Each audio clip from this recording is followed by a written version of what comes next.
बिस्मिल्लाहिर्रहमानिर्रहीम। अस्सलाम वालेकुम। क्या हाल है जी, कैसे हैं आप? मैं अल्लाह का शुक्र ठीक हूँ। उम्मीद करती हूँ अल्लाह की ज़ात से कि आप लोग भी ठीक होंगे। तो ये है सुबह का टाइम, नाश्ता वाश्ता किया मैंने, तो मैं किचन में आ गई थी। नाश्ता करके मैंने बर्तन वगैरह मैंने कहा मैं धो दूँ, किचन वगैरह साफ कर लूँ, और साथ में आई हुई थी सफाई भी कर रही थी। तो ये भी मैंने थोड़ी सी क्लिप बना रही है आप लोगों के लिए। मैंने कहा चलें ये भी दिखा दूँ, और उसको मैं साथ कुछ चीज़ें समझा रही थी। रोज़ बताना पड़ता है यहाँ से ऐसे करो, यहाँ से ऐसे करो। खैर ये इस बच्ची की बात नहीं, हाथ जो भी काम वाली रख लो ना आप, सफाई वाली हेल्पर जो भी, उसको हमेशा यूं ही होता है कि यहाँ से यूं करो, यहाँ से यूं, क्योंकि उनको जल्दी है तो उन्होंने एक घर का काम तो करना नहीं होता, काफी घरों का करना होता है। जितना हम लोग डीपली क्लीनिंग करते हैं इस तरह वो लोग नहीं कर सकते, क्योंकि हमने तो सिर्फ अपने घर की करनी होती है, इन बेचारों ने कितने घरों की करनी होती है। इन पे भी गिला नहीं, खैर डेली बताना पड़ता है। और साथ में मैं यहाँ पे कर रही थी डस्टिंग, वो बच्ची सफाई कर रही थी अपना, मैं डस्टिंग करी थी। मैंने कहा चलें साथ साथ डस्टिंग भी हो जाए। तो उधर आ गया मेरे मियाँ की कॉल आ गई, बच्चियों से मैंने बात कर ली, मियाँ से बात कर ली। साथ में मैंने कहा अब ये ना हो कि मैं सिर्फ बात करने पे ही बैठी हूँ, बाकी काम में रोक दूँ। तो वो मैंने ना एक हाथ से फोन पकड़ा हुआ था, मतलब कंधे में अपने, और एक हाथ से मैं काम कर रही। तो मैं यूं ही करती हूँ किचन में हूँ ना, किचन का भी कुछ भी कुकिंग कर रही हूँ, कोई बर्तन धो रही हूँ, जो भी कर रही हूँ, तो मैं साथ में अगर किसी की कॉल आए तो मैं वो सिर्फ फोन को नहीं लेके बैठ जाती, मैं साथ में बात भी करती हूँ, और साथ में जो मेरे काम होते हैं वो भी चलते रहते हैं। तो काम को मैं नहीं रोकती। तो यूं ही होना चाहिए मेरे ख्याल से। घर की औरतों को पता होता है उन्होंने कैसे काम करना है, कैसे मैनेज करना है, कैसे लेके चलना। तो ये देखिए मैंने आज अपने मियाँ से भी आप लोगों को मिलवा दिया। तो वीडियो कॉल की हुई थी इधर, तो मैंने पहले बेटियों से बात की, फिर हस्बैंड से बात की। तो ऐसे ही होता है मिल के, मतलब इकट्ठे ही होते हैं, तीनों एक ही जगह पे होते हैं, मतलब एक ही रूम में बैठे होते हैं। कभी बात हो जाती इकट्ठे तो फिर वीडियो कॉल कर लेती हूँ, नहीं तो वैसे ही कभी कॉल पे बात हो जाती। तो खैर काफी देर बात हुई, और यहाँ पे बेटी लेकर आई थी चीजें वगैरह, वो दिखा रही थी। छोटी बेटी की बर्थडे थी, उसको सरप्राइज दी उन्होंने, गिफ्ट वगैरह जो दिए वो दिखा रही थी। बात वगैरह करके फिर मैं फ्री होगी, फिर इधर मैं दे रही थी प्लांट्स को पानी वगैरह। तो ये मैं भिगो रही थी दाल, तो मैंने कहा चले मैं आपको ये भी दिखा दूं। दाल में जो मैं आपको मैंने देनी है दही बड़ों की रेसिपी।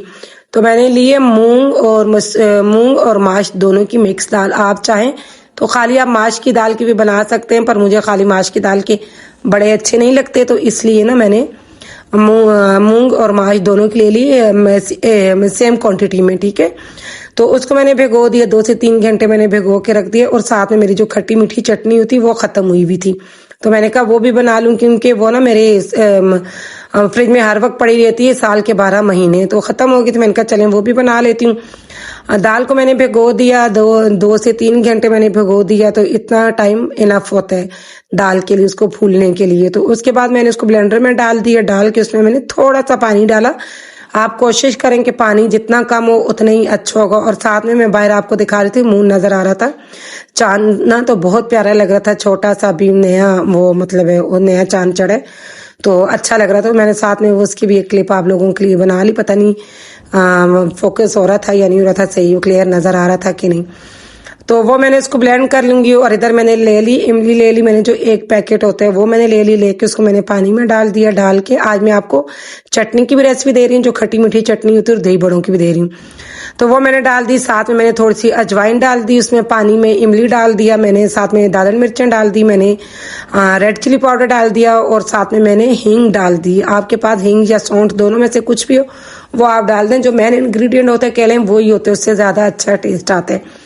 तो उसको मैं उधर पकने रख दूंगी जब तक वो सॉफ्ट होगी, उसका वेट करूंगी। और इधर मैंने ये ब्लेंड कर ली थी दाल को मैंने ब्लेंड कर लिया। ब्लेंड करके इसमें मैंने थोड़ी सी अजवाइन डाली, थोड़ी सी मैंने इसमें रेड चिली पाउडर डाला, और थोड़ा सा सॉल्ट डाला, बस।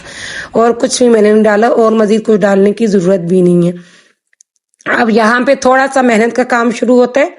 इसको मैंने अच्छे तरीके से मिक्स किया, बीट किया इसको। आपको ना मतलब इसको टाइम देना है अच्छा खासा, और आप इसको अच्छे खासे टाइम तक बीट करेंगे करके। उसके बाद आपने देखना है एक पे किसी चीज में पानी ले लेना है, पानी डाल के आपने उसमें ये जो है इसका एक वो ड्रॉप डाल देना है, जो हमने दाल का मिक्सचर बनाया। तो जब ऊपर आ जाए तो तैरने लगे तो समझ जाए कि वो मतलब है होगी हमारी, हमें यही कंसिस्टेंसी चाहिए। अगर वो नहीं हो रही तो इसका मतलब है कि अभी और मेहनत की जरूरत है आपको। तो मैंने कर लिया था, मैंने करके देख लिया था। इसमें कोई बेकिंग पाउडर, कोई मैं उस क्या कहते हैं उसको, बेसन वगैरह ये नहीं जाएगा, ये सिर्फ दाल से ही बनेंगे।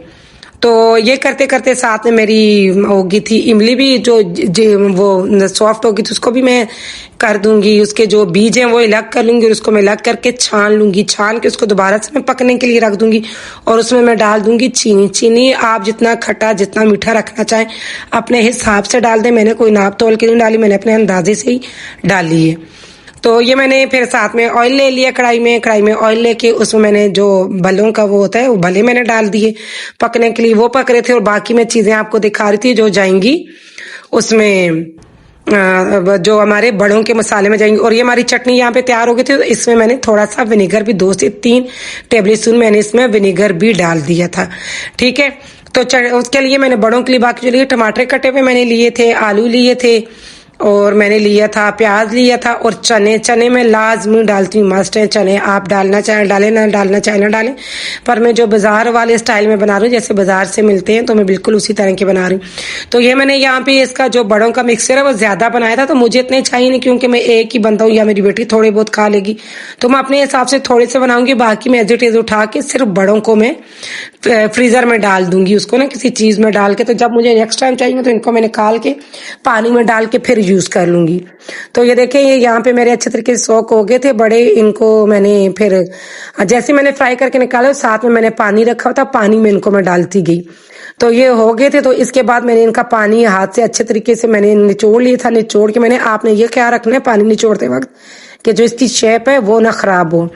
तो उसको उसके बाद मैंने उनको एक उसमें डाल दिया, कोई भी आप ले लें प्लेटर जिसमें आपने सर्व करने, उसमें डाल के उसके बाद उसके ऊपर आप चने डाल दें। आलू मैंने डाल दिए, आलू के बाद इसमें मैंने डाल दिए टमाटर के बाद मैंने इसमें डाल दिया प्याज के बाद मैंने थोड़ा सा इसमें चाट मसाला डाल दिया। चाट मसाले के बाद ये जो हमने खट्टी मीठी चटनी बनाई है ये मैंने डाल दी, थोड़ी सी आपने डाली। उसके बाद ये जो दही हमने जो बीट के, दही में मैंने 1 से 2 चम्मच मैंने इसमें चीनी भी डाली थी बीट करते वक्त। तो अच्छे तरीके से आपने इसका जो दाना है वो सही तरीके से आपने इसको घुल जाना चाहिए, इतना बीट करना है आपने दही को ताकि जो चीनी का दाना है वो घुल जाए।